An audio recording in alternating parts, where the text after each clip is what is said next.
Welcome back, everyone. Hi, I am Dr. Vernita Glenn White, known as Dr. V, life strategist and empowerment coach. I am also the CEO and founder of the Vibe Institute, where we help high achieving professionals vibe higher in their influence, brilliance, and excellence so they can be their most empowered selves. And as a result of working with us, those individuals break their personal glass ceilings so they can show up more powerfully in their life and in their careers. Today, or throughout this whole series, but today we're talking more about my series Embracing Grit for Greatness. Well, my book Embracing Grit for Greatness, and the series with the grit check-ins. And we've been having a great time so far. Some of you again have been messaging me because you didn't want to put your comments down below, but I totally respect that. I remember when I started my personal development journey, and people were like, "Oh, come into the Facebook group, and share with us." And I was like, "I don't know y'all." Again, I had to work through some things, but I totally get it. No judgment, but I still appreciate you reaching out to me and letting me know that you hear me and that you have been in some action. So if you're new, welcome. It's never too late to join us. I am talking about my book that was released on December 22nd back in 2020. I wrote this in the middle of a pandemic and launched it in the middle of a global pandemic. So look, a lot of things are possible, right? And I talk about embracing grit for greatness, how to become professionally powerful through personal empowerment. And grit is more than just reaching a goal and enduring a goal. It is who you become along the way, still enjoying your process. And I know people who've read the book, they're like, "You've enjoyed because I talk a lot about my PhD program. They're like, "You enjoyed getting your PhD?" And I was like, "No, it wasn't that I enjoyed the actual getting the PhD, but it was the process. Once I understood the game, or once I understood how everything was supposed to go, then I started seeing the person that I was becoming." Same thing in my professional evolution in my professional career as a college professor, and things that happened along the way. And excuse me, I need to grab a drink of water. Who I had to become along the way. So, and during that process, and the characteristics of grit that resonated with me, and after doing research about grit from Dr. Angela Duckworth, who really brought grit to the mainstream. She didn't invent grit, but she really talked about what grit really meant and how it had nothing really to do with like talent. But you can research that. But you can also read my book if you choose to. So the characteristics are courage, conscientiousness, endurance, resilience, and then excellence versus perfection. And then I talk about big U, which represents, professional you, career you, business you, and then little u, which represents the person who you are outside of your title and your accolades and all of that. And then sometimes little u shows up as like the small inner voice that we have to deal with that keeps us from reaching our next levels professionally.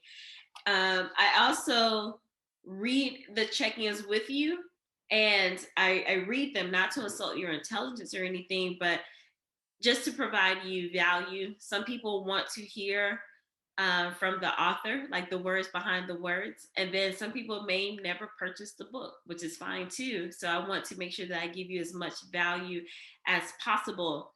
How we do this, I start off with the quote and read the quote. Each of my sections in the book, they have quotes. There are like 17 chapters in my book, but it's a small book. So my publisher just made every little section a chapter, which is it's still cool. It's like, I have 17 chapters in a book. Look at me. I didn't know I wrote that much. But yeah, so let's jump right into resilience, little u. Last time we talked about resilience and that bounce back muscle and how that showed up in your professional life. And now we're going to talk about how it shows up in your personal life. So I've learned over the years, and this is a quote, I've learned over the years that when one's mind is made up, this diminishes fear, knowing that Knowing what must be done does away with fear. Rosa Parks. It's deep, isn't it? I thought so. So this one says people who overcome extreme poverty, public scandals, or major health issues are automatically viewed as resilient. Oh, and then FYI, this is my first time reading this after it's been published and released. So if I react like, oh my gosh, what? I said that, those are true because I'm reading this live. So one more time, people who overcome extreme poverty, public scandals, or major health issues are automatically viewed as resilient. They are praised or admired for how they handled the adversity and moved on to better lives. While these are commendable efforts, I want you to think about resiliency just a little deeper. Simply overcoming a roadblock isn't resilience. Remember, resilience is defined as the ability to recover or bounce back quickly and easily after an unfortunate situation. There's a focus on the mental and emotional state of an individual after the adversity. I know you overcome hardships and misfortunes every day, but are you operating in fragile conditions? Ooh. Will the weight of one more thing potentially break you? Is it possible to be resilient professionally and not in your personal life? It is possible. That wasn't a question, that was a statement. It is possible to be resilient professionally and not in your personal life. Think of a situation where you may have been inflexible or stubborn about changing. Ouch. Do you find yourself easily overwhelmed or unable to cope with the stress of life? Have you noticed that disappointments or failures in relationships, friendships, or finances have led to unhealthy habits? If you answered yes to any of these questions, it indicates that your resiliency muscle is weak and needs attention. No judgment, just a fact. What are some areas in which you continue to struggle with bouncing back from difficult situations? If you could manage how quickly you strengthen your bounce back muscle in your personal life, how would you show up differently? I want you to think about, and again, this is no judgment. If you really want to make a change in your life, I told you I was coming to poke the bear. I had the bear poked, pricked, prodded, all of that, right? And it made me angry, upset, and mad. But I knew that I wanted to change areas in my life. So I had to be willing to be uncomfortable to look at these situations. I talk about, and this is just the honest truth, how I was like a functioning alcoholic during like the later part of my PhD program because I wasn't dealing with the personal side. And you can read the book to understand what was happening on the personal side of my life, but I was still showing up as a graduate student earning a PhD in mathematics education. But I was still operating, I had these bad habits of drinking alcohol to get through. And so that's what I'm saying. There is no judgment here by any means because I get it. But I didn't know why I was able to do that because I didn't deal with what was happening personally. And had I had the resilience or the bounce back muscle, if that muscle was stronger, there's no way I would have had to drink to function. And I'm not saying that I was like this sloppy drunk or I was drinking and driving. It was none of that.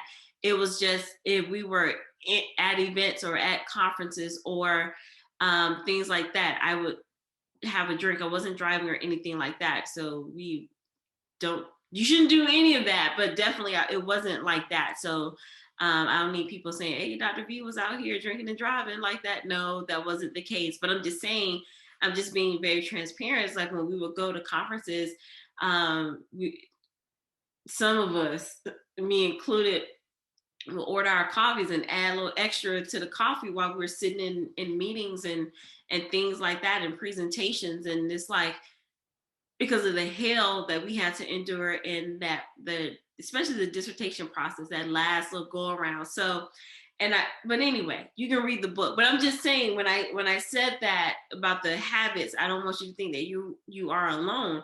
If you have some of these unhealthy habits, you have to figure out what is the root cause. Why is that? And part of it could be you haven't gotten over, not even gotten, but you haven't dealt with the situation and strengthened that muscle of resiliency or bouncing back. Maybe you've like, okay, you're physically out of the situation, you physically overcame the situation, but not mentally or even spiritually at a certain point. So the other part to that is, if you have 5% more resiliency in your personal life, what would you do to push past your limit line? We talked about big you professionally, like you bounce back from those professional setbacks, but how quickly do we bounce back from personal setbacks? Relationships that ended, finances that may have gone down the toilet, our health. Maybe we haven't been as connected to God. I say God, or you may say your higher power source or universe, whatever the case may be. But something in our personal lives that we just haven't quite gotten over or through, or better way to say it, we haven't been able to stand on top of it. So you see how I can tell you about me being this functional alcoholic and almost laughing at it, not laughing at, because that's a real serious illness that people have. But just for me, being able to talk about it without feeling shame, guilt, I don't have to defend myself. One of my personal coaches said, nothing to defend, nothing to protect, nothing to hide, nothing to prove. And when she said that, when I learned that, it took me a long time to get it, but I could tell you that story and still be good and still smile because I dealt with what came along with that. So I'm asking you to think of something in your personal life where it's that one thing. I mean, we got a lot of things, but pick one. And if you just strengthen that bounce back muscle to really deal with it so you can stand on top of it so it doesn't control you, how would life be different for you? And I always say this, if you're bold enough, go ahead and write it in the comments below. Either way, I would still love to hear from you. And I think it's been good. It's been refreshing to my soul. And I went through this, I wrote this, and I'm still like, oh my gosh, I can still think of like some situations now where I was like, I need to check in. I need my grit check in, right? In these certain areas. So it's like, no matter what level of success you have, you still have to check in. But the difference between, and I love Oprah. I think I do use her as an example. And the difference between like us and Oprah, I'm not Oprah yet. I mean, I've never be Oprah. I don't want to be Oprah. I want to be my best version. But just thinking of her level of success, she just learned how to deal with all of this quickly. She got a team of people to help with all the chatter and stuff going on in her head. And I had to learn that. It's like, she has the same stuff. She got to check in with the same stuff, but she does it quicker, sooner, faster than a lot of us. And she's in more action. But we can be that way too if we desire. Not everyone desires to have open level status, but I think we all desire to be in our sweet spots of discipline and being our most powerful selves and empowered selves, both personally and professionally. Because like I said in a few other lessons or series, it's exhausting being two different people. And there comes a time where those paths intersect and who's going to be the most dominant. Right? So yeah, I would love to hear from you. If you are interested in purchasing the book, you can go to embracinggritforgreatnessbook.com. And I'll have that information below for you. It is also available on Amazon. However, as you go through that site, you'll see more information about the book, about me, what others are saying about the book. And then after you purchase and you save your order code or number, you get to come back to that site and enter in some information, and then you will receive some special bonuses that are attached to your purchase, because I want to give you even more value and make sure that we stay connected some form or way or somehow. If you've already done that and you've enjoyed the bonuses and you're still looking for more, you can always connect with me on social media, but you can also go to drvernitafreegift.com just Dr. No period. So DRVERNITA, freegift.com. And then there's something special there for you that I personally love. And it ties into living your life and your career. So that's another way we can connect. We're almost down to the wire. We are down to the wire to our series, and we're almost finished. But it has been a pleasure so far embarking on this journey with you. And I am Dr. V, and I will see you next time. Thank you so much for listening and learning with me. Take care.